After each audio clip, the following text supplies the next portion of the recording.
ಮತ್ತು ಗುರುಗಳು ಇದನ್ನೇ ಮಾಡ್ಕೊಂಡು ಕೂತ್ಕೊಂಡ್ರೆ ಮೀಸಲಾತಿಗಾಗಿ ಹೋರಾಟ ಮಾಡೋದು, ನಮ್ಮೂರಿಗೆ ಟಿಕೆಟ್ ಕೊಡೋದು ಅಂತ ಹೇಳೋದು, ಅದೆಲ್ಲ ಯಾರು ಮಾಡೋದು? ಕೆಲಸ ಇಲ್ಲದಕ್ಕೆ ಅದು ಮಾಡ್ತಾ ಇದ್ದಾರೆ ಅವರು.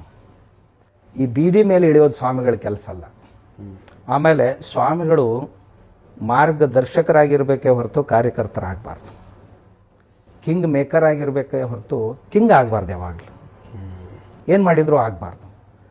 ಅದು ನಮ್ಮ ಕೆಲವು ಜನ ಸ್ವಾಮಿಗಳಿಗೆ ಏನಾಗಿದೆ, ಏನೇನನ್ನ ಕಟ್ಕೊಂಡು ಕೆಲಸ ಮಠದಲ್ಲಿ ಕೆಲಸ ಇದೆ. ನಾನು ಅವ್ರಿಗೆ ವಿನಂತಿ ಮಾಡ್ಕೊಳ್ಳೋದು, ನಮ್ಮ ಭಕ್ತರ ಮಕ್ಕಳಿದ್ದಾರೆ, ಅವರಿಗೆ ಸಂಸ್ಕಾರ ಶಿಬಿರಗಳನ್ನು ಮಾಡ್ತೀರಾ?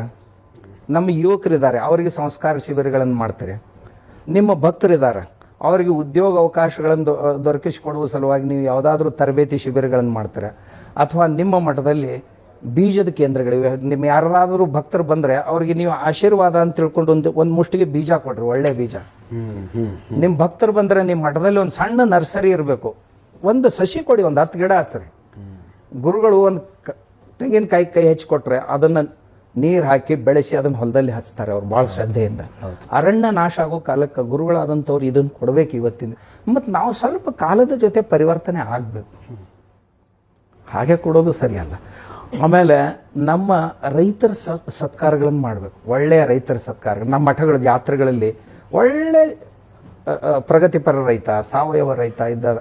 ಆಮೇಲೆ ಒಳ್ಳೆ ಕಾಯಕ ಮಾಡ್ಕೊಂಡು ಇವತ್ತು ಊರಲ್ಲಿದ್ದಾರೆ. ಒಬ್ಬ ನಾವಿದ ಊರಲ್ಲಿ ಚೆನ್ನಾಗಿ ಕೆಲಸ ಮಾಡ್ಕೊಂಡಿದ್ರೆ ಯಾಕೆ ಸತ್ಕಾರ ಮಾಡಬಾರ್ದು? ಒಬ್ಬ ಚಮ್ಮಾರನ ಸತ್ಕಾರ ಯಾಕೆ ಮಾಡಬಾರ್ದು?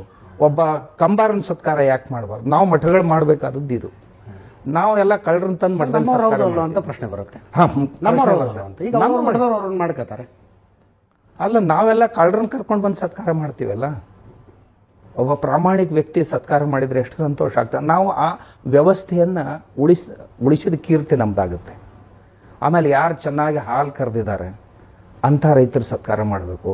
ಒಳ್ಳೆ ಹಸುಗಳು, ಎತ್ತುಗಳು, ಇವುಗಳ ಸ್ಪರ್ಧೆ ಇಡ್ರಿ ಅಥವಾ ಪ್ರದರ್ಶನ ಇಡ್ರಿ, ಇಟ್ಟು ಅವರಿಗೆ ಚೆನ್ನಾಗಿ ಪ್ರೋತ್ಸಾಹನೆ ಕೊಡಬೇಕು.